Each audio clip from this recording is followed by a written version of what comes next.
الرحمن الرحيم. السلام عليكم ورحمة الله وبركاته. صلى الله على محمد صلى الله عليه وسلم. النهارده إن شاء الله نتكلم على محصول الفاصوليا، إنتاج أخضر أو إنتاج جاف.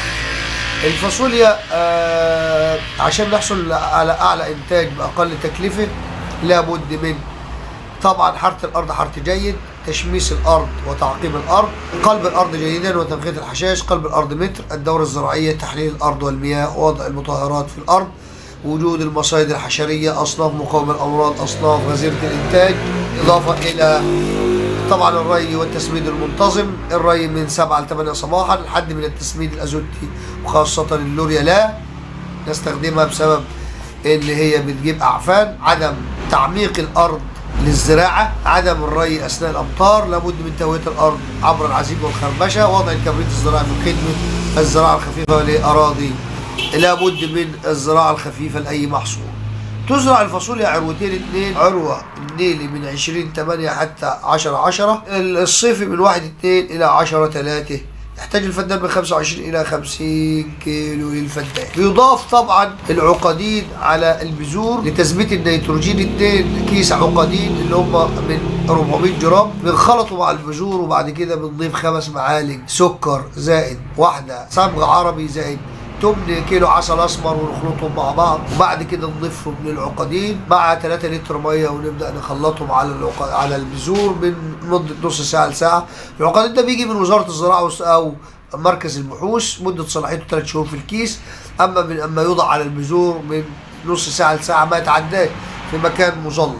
الفاصوليا بنحتاج بعد ما نحرث الارض حرث جيد بنبدا نحط 200 كيلو سوبر فوسفات احادي و50 كيلو كبريت، نخلطهم مع 20 متر سماد سبله، ونبدا نخطط الارض 12 خط على القصبتين، نفرد الشبكه ونبدا نزرع. الفاصوليا برضو بتحتاج الى الميه، طبعا الفاصوليا من النباتات المحبه للماء، بس في نفس الوقت ما نخليش الارض ولا تكون عطشانه ولا تكون مرطبه. النمو الخضري للفاصوليا بعد الطلوع من 2 ل 3 اسابيع بنبدا نديها رشه عناصر حديد زنك منجنيز بالاضافه ل 19 او العشرينات، وبعد كده بندي اثناء التزهير رشه كالسيوم بورون، وبعد كده العجد بندي بوتاس بالكبريت، وبعد كده بندي بوتاس بالبورون لتمليء الجروب. وممكن ندي لتر رش او تسميد قبل الزراعه ما تتحصد ب 15 يوم يصفي العرش في الجروب طبعا، او تسميد او رش. في فترة التزهير برضو من الاشياء المفضلة اللي هو الكالسيوم، الرش والكبريت الميكروني والزنك بالنسبة لنبات البقولي والاحماض الامينية. ممكن نضيف يومك او فولفيك السمادة برضو مع طحالب بحرية مع احماض امينية لمحصول الفاصوليا. طبعا محصول الفاصوليا من المحاصيل اللي بتحب الرش الكتير واللي بيجيب نتيجة فيها. طيب بعض الأمراض اللي بتصيب نبات الفاصوليا من أعفان الجذور بتتعالج بكبريتات النحاس أو اكسكلور النحاس أو برمنجانات البوتاسيوم أو سيفونات المصايد أو الخل أو مادة فوق أكسيد الهيدروجين أو مادة المنقط أو الكبتان. كل المواد دي بتعالج الأعفان. طب في بعض الأمراض النيماتودية بيتعالج بالنيمازيرو أو الشيتوسان، ده حيوي، أو ممكن نعالج بالإكزاماين 24 أو مادة الفيناموفوس 40%. كل ده هذه المواد دي بتعالج الفاصوليا. في بعض الأمراض اللي بتصيبها برضو زي الدودة القارضة والحفار بنعالجهم ب2 لتر كلوروزان أو 2 لتر دايموسويت او لتر ولتر نحطهم في السماده يعالجوا الدوده القارضه او الحفاظ.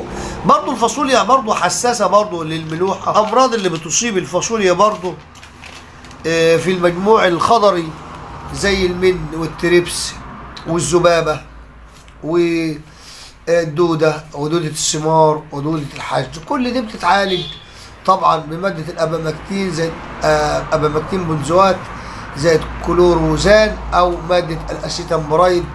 دول مواد بتعالج هذه الامراض.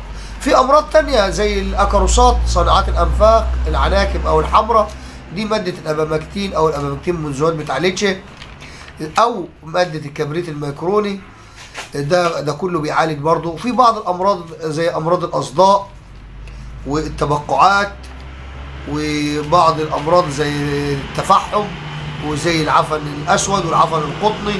دي كلها أمراض فطرية بتعالج برضو. يفضل العلاج الحيوي أفضل من العلاج الكيميائي، ما أمكنش بنعالج كيميائي أو حشري.